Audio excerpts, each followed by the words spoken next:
പ്രിയപ്പെട്ടവരെ, പാണ്ടിക്കാട് കുഞ്ഞാൻ നടത്തിയ നറുക്കെടുപ്പിന്റെ തട്ടിപ്പ് പൂർണ്ണമായിട്ടും ഞാൻ പുറത്തു കൊണ്ടുവരുമ്പോൾ ഒരുപാട് ആളുകൾ കമന്റ് ബോക്സിലും പേഴ്സണലായിട്ടും എന്നോട് ചോദിക്കുന്നുണ്ട്, ഈ പറയുന്ന നിന്റെ പ്രിയപ്പെട്ട സുഹൃത്ത് ഖാദർ കരിപ്പൊടി ഇതേ കൊടകിൽ തന്നെ മറ്റൊരു നറുക്കെടുപ്പ് കൂടി നടത്തിയിട്ടില്ലേ? ഇതിന്റെ സുതാര്യത എത്രത്തോളമുണ്ട്, ഇതിന്റെ ജനുവിറ്റി എത്രത്തോളം ഉണ്ടെന്ന് എന്നോട് ഒരുപാട് ആളുകൾ ചോദിക്കുന്നുണ്ട്. ബന്ധപ്പെട്ട് പരാതി നൽകുന്ന അന്ന് തന്നെ ഇതിനും നേതൃത്വം നൽകുന്ന ഖാദർ കരിപ്പൊടി എന്ന ബ്ലോഗർ എന്നെ വിളിക്കുകയും ചെയ്തത് പൂർണ്ണമായും വിരുദ്ധമാണെന്ന് ഏറ്റു പറയുകയും വീടുടമയെ രോഗാവസ്ഥ കൊണ്ട് കേരളത്തിലെ ജനങ്ങൾ ഇപ്പൊ ഏറ്റവും കൂടുതൽ ചോദിക്കാൻ ആഗ്രഹമുള്ള ഒരു ചോദ്യം തന്നെയാണ് ഇദ്ദേഹം ചോദിച്ചത്. അതുപോലെ എനിക്കും ഒരു ചോദ്യം ചോദിക്കാനുണ്ട്. ഈ കർണാടകയിലെ ജനങ്ങൾക്ക് ഇത്രയും വലിയ സാമ്പത്തിക ബാധ്യത ഉണ്ടെങ്കിൽ ഈ കേരളത്തിൽ കിടക്കുന്ന വ്ളോഗേഴ്സിന് ഇത്രയും വലിയ വ്യാകുലത എന്തിനാണ് അതിനകത്തെന്ന് എനിക്ക് മനസ്സിലാവുന്നില്ല. ഈ ഹൈദർ മധൂർ എന്ന് പറയുന്ന വ്യക്തിയാണ് ഈ പാണ്ടിക്കാട് കുഞ്ഞൻ നടത്തിയ ഒരു തട്ടിപ്പിനെ കുറിച്ച് ജനങ്ങൾക്ക് മുന്നിലേക്ക് കൊണ്ടുവരികയും അതിന്റെ ടിക്കറ്റ് ആ ഒരു ഗ്ലാസ് ടാങ്കിനകത്തുനിന്ന് ഏത് വിധേന എടുക്കാൻ കഴിയുമെന്നുള്ള നമുക്കൊരു വീഡിയോ റെക്കോർഡ് സഹിതം നമ്മുടെ മുന്നിലേക്ക് കാണിച്ചു തരികയും പിന്നെ ഈ അച്ഛനും മകനും തമ്മിലുള്ള ബന്ധം എന്താണെന്ന്, അതായത് ഞാൻ അവിടെ കാപ്പിക്കുരു കറിക്കാൻ പോയപ്പോഴത്തേന് ഈന്തപ്പഴം കണ്ട് അങ്ങോട്ട് കയറിയതാണ്, അപ്പോഴാണ് ഈ റിലേഷൻ ഇങ്ങനെയാണെന്നും അമ്മ വീട് അവിടെയാണെന്നും അവന്റെ മകനാണെന്നും തുടങ്ങിയ കാര്യങ്ങളൊക്കെ നമുക്ക് മുന്നിലേക്ക് തുറന്നു വിടുകയും രണ്ടാം പ്രൈസ് കിട്ടിയ വ്യക്തിയുടെ വോയിസ് ക്ലിപ്പും കാര്യങ്ങളും എല്ലാം തുറന്നു വിട്ട ഈ വ്യക്തിയാണ്. കാരണം തട്ടിപ്പ് തടയണം, തട്ടിപ്പ് തടഞ്ഞാലേ നമുക്കത് മുന്നോട്ട് കൊണ്ടുപോകാൻ കഴിയത്തുള്ളൂ എന്നൊരു വ്യഗ്രത കാണുമായിരിക്കില്ലേ. അത് തന്നെ ദേ ഇത്രയും പറഞ്ഞ് ഇതെല്ലാം കഴിഞ്ഞിട്ട് ഈ വ്യക്തി നേരെ ചെന്നിട്ട് അടുത്ത ഒരു പരിപാടി അവിടെ കർണാടകയിൽ, അതായത് ഈ വ്യക്തിയുടെ ഈ വീടിനെ കുറിച്ച് നമ്മൾ ചെയ്തിട്ടുണ്ട്. ഈ 2 കോടി രൂപയുടെ വീടെന്ന് പറഞ്ഞ് നമ്മുടെ ഖാദർ കരിപ്പൊടി വന്ന് കാണിച്ചിട്ടുള്ള ഒരു വീടായിരുന്നു. കഴിഞ്ഞ മാസം 27-ാം തീയതി അവർ നറുക്കെടുക്കാൻ വരുന്നൊരു വീടായിരുന്നു. പക്ഷെ ആ നറുക്ക് അവർ എടുത്തിട്ടില്ല. കാരണം കൃത്യമായിട്ട് ടിക്കറ്റുകൾ വിറ്റ് പോകാത്തതുകൊണ്ടാണ് നറുക്കെടുക്കാൻ കഴിയാഞ്ഞെന്ന് കരിപ്പൊടി ഒരു വീഡിയോ ഇട്ടിട്ടുണ്ടായിരുന്നു. അതുകൊണ്ട് ഈ മാസം 25-ാം തീയതി ആ നറുക്ക് ഒന്നുകൂടെ എടുക്കുമെന്ന് പറയുന്നുണ്ട്. കൃത്യമായ ടിക്കറ്റുകളെല്ലാം വിറ്റ് പോയാലും പോയില്ലെങ്കിലും എന്നൊക്കെ പറയുന്നു. ഒരു വീഡിയോ അദ്ദേഹം പോസ്റ്റ് ചെയ്തിട്ടുണ്ട്. പിന്നെ ഇതിനെപ്പറ്റി യാതൊരു ബന്ധവും കാര്യങ്ങളൊന്നുമില്ല. അങ്ങനെ ഇരിക്കുമ്പോഴാണ് ഈ പരിപാടിക്കെതിരെ വ്യഗ്രത കൊണ്ട് ഏറ്റവും കൂടുതൽ പോരാടിയ ഒരു വ്യക്തി തന്നെ അതിനകത്തുള്ള സുതാര്യത എത്രത്തോളം ഉണ്ടെന്ന് മനസ്സിലാക്കാനായിട്ട് ഞാൻ നേരിട്ട് ചെന്നെന്ന്, അതൊരു ഹൈദർ കമ്മീഷൻ എന്ന രീതിയിൽ നേരിട്ട് ചെന്ന് സുതാര്യത എത്രത്തോളം ഉണ്ടെന്ന് മനസ്സിലാക്കാനായിട്ട് എത്തുന്നു. എനിക്ക് മനസ്സിലാവുന്നില്ല ഇതിനകത്ത് എന്ത് സുതാര്യതയാണ് നിങ്ങൾ ഉദ്ദേശിക്കുന്നത് എന്നുള്ളൊരു കാര്യം. കാരണം ഇത് നിയമവിരുദ്ധമായിട്ട് നടത്തുന്ന ഒരു പരിപാടി തന്നെയാണ്. ഇന്ത്യയിൽ ഇത് അനുവദിച്ചിട്ടുള്ളൊരു കാര്യമല്ല. പിന്നെ ഇതിനകത്ത് എന്ത് സുതാര്യതയാണ് നിങ്ങൾ ഉദ്ദേശിക്കുന്നത്? നമുക്ക് എന്തായാലും ഈ വ്യക്തിയുടെ ഈ 2 കോടി രൂപയുടെ വീട് സെയിലോ ഓർ ഈ പറയുന്ന ഫ്രോഡ് ലോട്ടറിക്ക് ഇട്ടിരിക്കുന്ന വ്യക്തിയുമായിട്ടുള്ള ആ ഒരു വീഡിയോയുടെ കുറച്ച് ഭാഗങ്ങൾ കാണാം. അത് ഭാഗങ്ങൾ കണ്ടുകൊണ്ട് തന്നെ നമുക്ക് ഇതിനെപ്പറ്റി സംസാരിക്കുകയും ചെയ്യാം. ഇതിനെ തുടർന്ന് നമ്മുടെ ശ്രീജിത്ത് പരിമന എന്ന് പറയുന്ന വ്യക്തി ഇട്ടിട്ടുള്ള ഫേസ്ബുക്ക് പോസ്റ്റ് ഉണ്ട്. ആ പോസ്റ്റും കൂടെ ഞാൻ ഇതിനകത്ത് കാണിക്കുന്നതായിരിക്കും. ഓക്കെ, പ്രിയപ്പെട്ടവരെ, പാണ്ടിക്കാട് കുഞ്ഞാൻ നടത്തിയ നറുക്കെടുപ്പിന്റെ തട്ടിപ്പ് പൂർണ്ണമായിട്ടും ഞാൻ പുറത്തു കൊണ്ടുവരുമ്പോൾ ഒരുപാട് ആളുകൾ കമന്റ് ബോക്സിലും പേഴ്സണലായിട്ടും എന്നോട് ചോദിക്കുന്നുണ്ട്, ഈ പറയുന്ന നിന്റെ പ്രിയപ്പെട്ട സുഹൃത്ത് ഖാദർ കരിപ്പൊടി ഇതേ കൊടകിൽ തന്നെ മറ്റൊരു നറുക്കെടുപ്പ് കൂടി നടത്തിയിട്ടില്ലേ? ഇതിന്റെ സുതാര്യത എത്രത്തോളമുണ്ട്, ഇതിന്റെ ജനുവിറ്റി എത്രത്തോളം ഉണ്ടെന്ന് എന്നോട് ഒരുപാട് ആളുകൾ ചോദിക്കുന്നുണ്ട്. ഇതിന്റെ ജനുവിറ്റി പരിശോധിക്കാൻ വേണ്ടി തന്നെയാണ് ഇന്ന് ഞാൻ പ്രിയപ്പെട്ട ഇസ്മായിലിന്റെ അടുക്കിലേക്ക് ഈ കൊടകിൽ വന്നിരിക്കുന്നത്.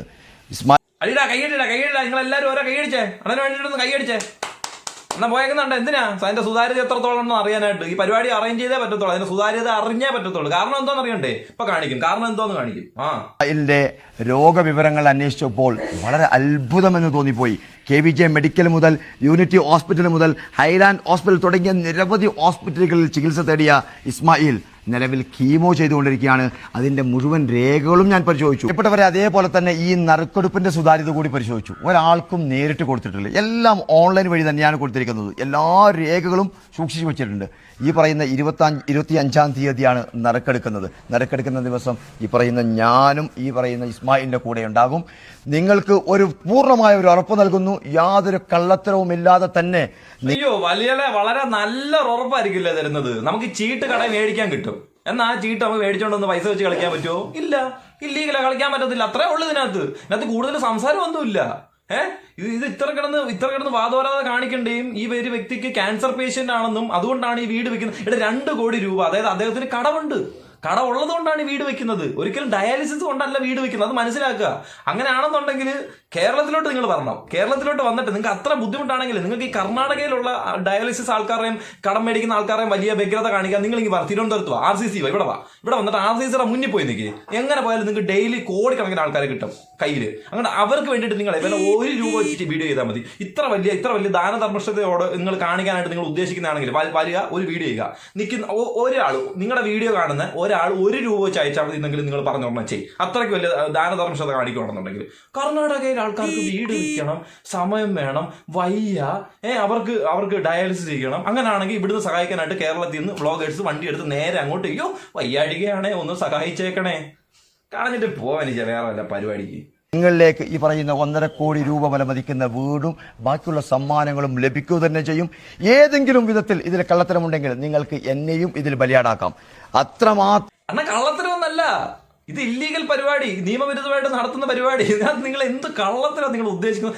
കക്കാനാ പോകുന്നത്, അതിനകത്ത് കള്ളത്തരം ഉണ്ടോ എന്ന് ചോദിക്കുന്നതിന് എന്തെങ്കിലും അർത്ഥമുണ്ടോ? ഒരർത്ഥവും ഇല്ല. ഇതിൽ പരിശോധനയ്ക്ക് വിധേയമാക്കിക്കൊണ്ട് തന്നെയാണ് ഇയാളെ കൂടെ ചേർത്ത് നിർത്തേണ്ടതുണ്ട്, ഈ മനുഷ്യനെ കൂടെ നിർത്തേണ്ടതുണ്ടത് കൊണ്ട് തന്നെയാണ് ഈ നാട്ടുകാരോടൊക്കെ അന്വേഷിച്ച് പൂർണ്ണമായിട്ടും ഇതിൽ സുതാര്യതയുണ്ടെന്ന് മനസ്സിലാക്കി തന്നെയാണ് ഞാൻ നിങ്ങളോട് പറയുന്നത്. നിങ്ങൾക്കും ഈ മനുഷ്യനെ ചേർത്ത് വെക്കാം. ഒരു 1000 ആ മനുഷ്യനെ എല്ലാവർക്കും ചേർത്ത് വെക്കുന്നതിന് യാതൊരുവിധ കുഴപ്പമില്ല. അത് അദ്ദേഹത്തിന്റെ രോഗത്തെ മാനിച്ചുകൊണ്ടായിരിക്കണം. അത് ചെയ്യേണ്ടത് ഈ പരിപാടിയല്ല.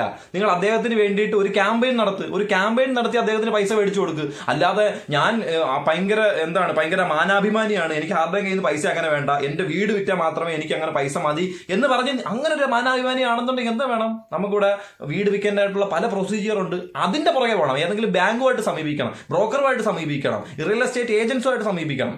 അങ്ങനെ ചെയ്തിട്ട് പോകണം. അല്ലാതെ ഇങ്ങനെ ഒരു പ്രോഡക്റ്റ് എടുത്തു വെച്ചിട്ട് ഈ പരിപാടിയല്ല നിങ്ങൾ കാണിക്കേണ്ടത്. തട്ടിപ്പ് പരിപാടിയല്ല ഇവിടെ വേണ്ടത്, മനസ്സിലാക്കണം. ഇനി നിങ്ങൾ പറഞ്ഞത് പ്രകാരം 12,000 ടിക്കറ്റ് നിങ്ങൾക്ക് വിട്ടുപോകണം. കാരണം 2 കോടി രൂപയാണ് ഉദ്ദേശിക്കുന്നത്.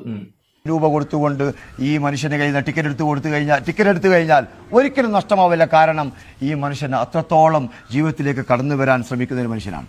ഈ വീട് ഞാൻ പരിശോധിച്ചു. അതിമനോഹരമായ വീടാണ്. 4500 സ്ക്വയർ ഫീറ്റ്, അതിഗംഭീരമായി ഇന്റീരിയർ വർക്കൊക്കെ ചെയ്തു പണിത വീട് തന്നെയാണ്. ഈ വീട് ഈ മനുഷ്യൻ നിർമ്മിച്ചത് അത്രത്തോളം സാമ്പത്തിക ഭദ്രതയുള്ളത് കൊണ്ട് തന്നെയാണ്.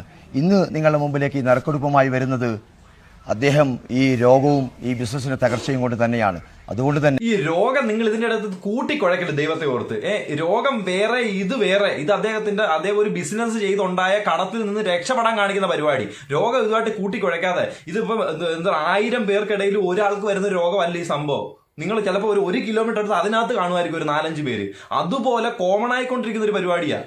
അപ്പൊ ഇതുപോലുള്ള ആൾക്കാരെല്ലാം ഇങ്ങനെ കാണിച്ചാലോ, ഇങ്ങനെ തന്നെ ഈ ഒരു നെഗറ്റീവ് ഗാംബ്ലിങ്ങിൽ കൂടെ തന്നെ ഇവരുടെ വരുമാനം എങ്ങനെയാണെന്ന് ഇവർ ഒപ്പിക്കുക. അതായത് നമ്മുടെ ഇന്ത്യയിലെ നിയമം എന്താണെന്ന് ആ നിയമം കൃത്യമായിട്ട് അറിയാഞ്ഞിട്ടും ആ നിയമം കൃത്യമായിട്ട് ഉപയോഗിക്കാതെ മാറി അല്ലേ നിയമത്തിനെതിരായിട്ട് തന്നെ ചിന്തിക്കുകയും പ്രവർത്തിക്കുകയും ചെയ്തുകൊണ്ടിരിക്കുന്ന പരിപാടി. ഇതിനെ നമ്മളൊക്കെ വിരിച്ചിട്ട് ഒരു രോഗത്തിന്റെ ഒരു മുന്നിൽ, രോഗം എന്ന് പറയുന്ന ഒരു സാധനം ബാനർ എടുത്ത് മുന്നോട്ട് വെച്ചപ്പോഴത്തേക്കിന് നമ്മൾ മറ്റേ നിയമവും സംഭവങ്ങളെല്ലാം അങ്ങ് മാറ്റി അതിനെ അങ്ങ് സപ്പോർട്ട് ചെയ്ത് മുന്നോട്ട് വരണമെന്ന് ഒരിക്കലും പറ്റത്തില്ല. നടക്കുന്ന കാര്യമല്ല.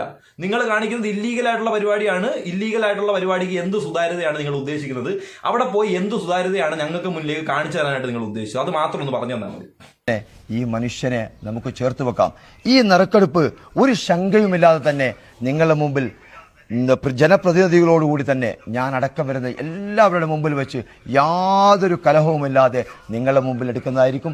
25-ാം തീയതി എന്നൊരു ഡേറ്റ് ഉണ്ടെങ്കിൽ നിങ്ങൾക്ക് മുമ്പിൽ ഈ പറയുന്ന വീടും സമ്മാനങ്ങളും ഒക്കെ നിങ്ങളുടെ മുമ്പിൽ ഉണ്ടായിരിക്കുന്നതാണ്.